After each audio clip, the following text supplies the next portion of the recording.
Bismillahirrahmanirrahim. Assalamualaikum warahmatullahi wabarakatuh.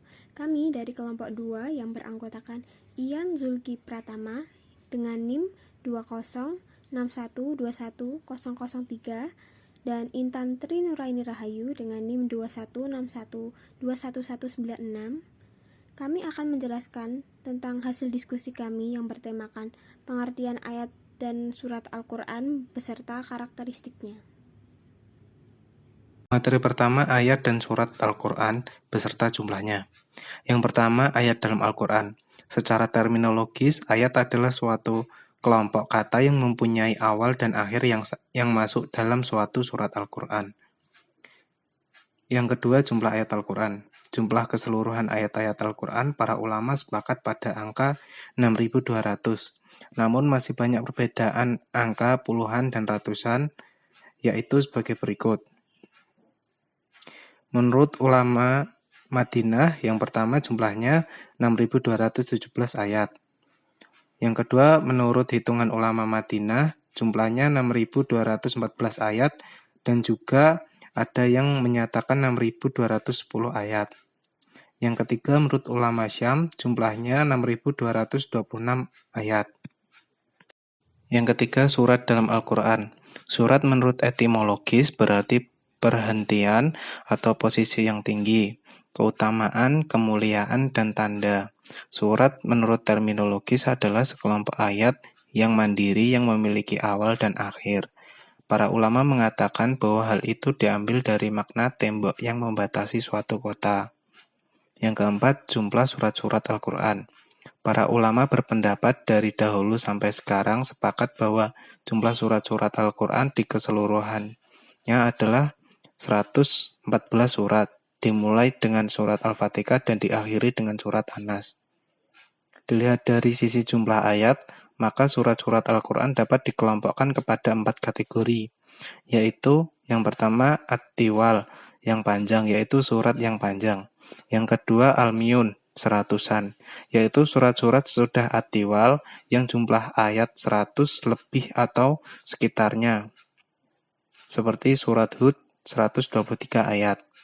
Yang ketiga Al-Matsani, yang dipisahkan, yaitu surat-surat sesudah Al-Miyun yang jumlahnya kurang dari 100, seperti surat Luqman 34 ayat. Yang keempat Al-Mufassal, yang dipisahkan, yaitu surat-surat sesudah Al-Matsani yang masuk kategori pendek. Materi yang ketiga, pengertian nasikh dan mansukh. Pengertian nasikh.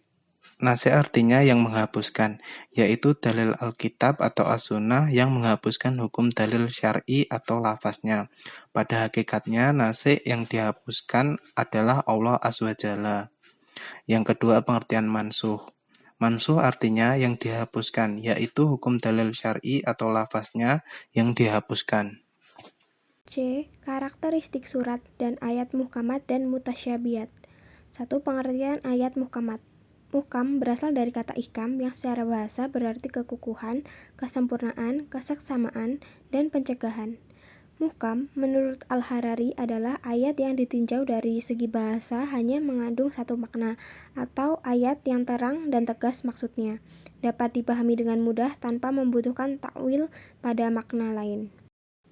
2. Pengertian ayat mutasyabihat. Mutasyabih secara bahasa berarti tasyabuh, yakni salah satu dari dua hal yang saling serupa. Dan syubah ialah keadaan di mana salah satu dari dua hal tidak dapat dibedakan dari yang lain karena adanya kemiripan. 3. Perbedaan ayat muhkamat dan ayat mutasyabihat. Ayat muhkamat adalah ayat yang dapat dipahami oleh akal, seperti bilangan rakaat sholat dan kekhususan bulan Ramadan untuk pelaksanaan puasa wajib. Sedangkan ayat mutasyabihat sebaliknya. Ayat muhkamat adalah ayat yang permaknaannya berdiri sendiri, sedangkan ayat mutasyabihat bergantung pada ayat lain. Ayat muhkamat adalah ayat yang disebutkan tanpa berulang-ulang, sedangkan ayat mutasyabihat sebaliknya. Ayat muhkamat adalah ayat yang berbicara tentang kewajiban, ancaman, dan janji. Ayat mutasyabihat berbicara mengenai kisah-kisah dan perumpamaan. D. Karakteristik ayat Makkiyah dan ayat Madaniyah. 1. Pengertian ayat Makkiyah. Ayat Makkiyah adalah ayat yang kitabnya atau tuntunan ditunjukkan kepada penduduk Makkah. Para ulama telah memberikan sejumlah rumus dan tanda-tanda yang dapat mempermudah. Tandanya yaitu surat yang di dalamnya terdapat sajadah, surat yang di dalamnya terdapat kisah para nabi dan umat-umatnya terdahulu kecuali Al-Baqarah. Ayat-ayat maupun surat-suratnya itu sendiri pada umumnya pendek dan ringkas. Urayanya sedikit keras dan hangat, dan nada suaranya tegas. 2. Pengertian ayat Madaniyah. Ayat Madaniyah adalah ayat-ayat yang turun di Madinah dan sekitarnya seperti Uhud, Quba, dan Hula. Ciri-ciri surat-surat Madaniyah yaitu surat yang di dalamnya terdapat izin perang atau yang menerangkan soal peperangan dan menjelaskan hukum-hukumnya. Surat yang di dalamnya terdapat pembagian hukum harta pusaka, hukum had, hukum sipil, hukum sosial, dan hukum antar negara dan hubungan internasional. Sekian penjelasan singkat dari kami tentang pengertian ayat dan surat Al-Quran beserta karakteristiknya.